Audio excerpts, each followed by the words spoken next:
اللہ کا نام لینے سے انسان اچانک پہنچنے والی مصیبت سے بھی محفوظ رہتا ہے۔ عثمان بن عفان کہتے ہیں، میں نے رسول اللہ صلی اللہ علیہ وسلم سے سنا، آپ فرماتے تھے، جس نے شام کو 3 بار یہ دعا پڑھ لی اسے صبح تک کوئی اچانک مصیبت نہیں آئے گی، کوئی اچانک مصیبت نہیں آئے گی۔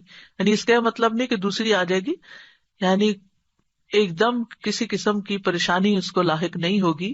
اور وہ دعا ہے، بسم اللہ الذی لا یضر مع اسمہ شیء فی الارض ولا فی السماء وہو السمیع العلیم۔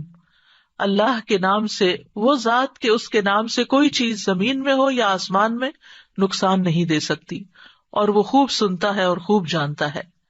اور جس نے صبح کے وقت یہ دعا پڑھ لی اسے شام تک کوئی اچانک مصیبت نہیں آئے گی، اور جب شام کو کوئی پڑھ لے تو صبح تک اس کو پریشانی نہیں ہوگی۔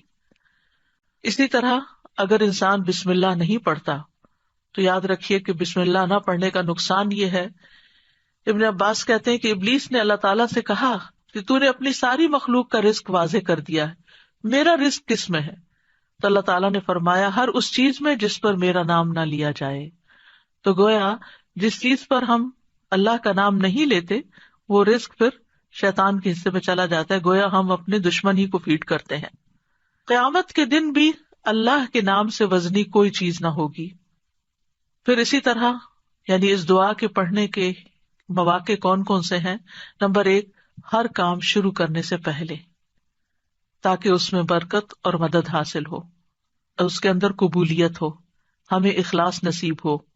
پھر خاص طور پر کھانا کھانے سے پہلے حضرت عائشہ کہتی ہیں کہ رسول اللہ صلی اللہ علیہ وسلم نے فرمایا، جب تم میں سے کوئی کھانا کھانے لگے تو چاہیے کہ اللہ تعالیٰ کا نام لے، پھر اگر شروع میں اللہ تعالیٰ کا نام لینا بھول جائے تو چاہیے کہ یوں کہے، بسم اللہ اولہ و آخرہ، اللہ کے نام سے اس کھانے کے شروع میں اور آخر میں بھی۔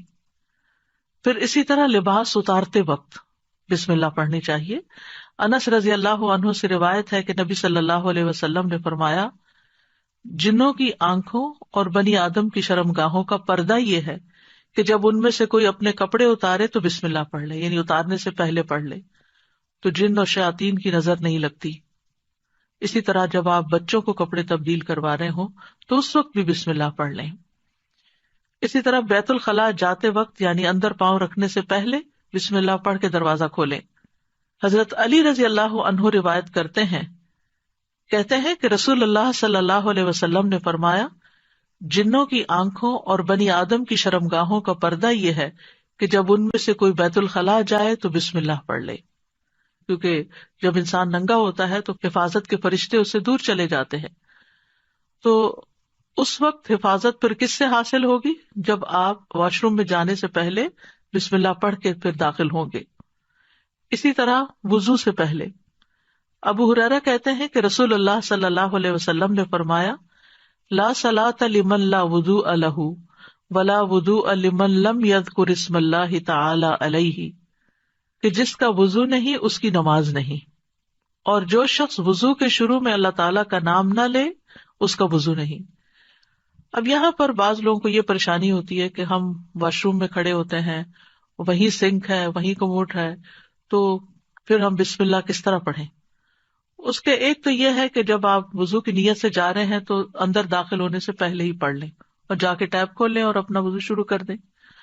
دوسرا یہ ہے کہ آپ دل میں پڑھ لیں، لیکن اگر کوئی بھول گیا ہے تو جس وقت یاد آئے، یعنی وضو کے دوران اس وقت بھی پڑھ سکتا ہے۔ پھر اسی طرح پڑھنا ہی بھول گیا تو اس کا کیا مطلب؟ وضو ہوا ہی نہیں سرے سے، یا پھر یہ کہ اس کی اگر وضو نہیں ہوا تو کیا نماز ہی نہیں ہوئی؟ نہیں، اس کا مطلب یہ کہ اس کا وضو کامل نہیں ہوا۔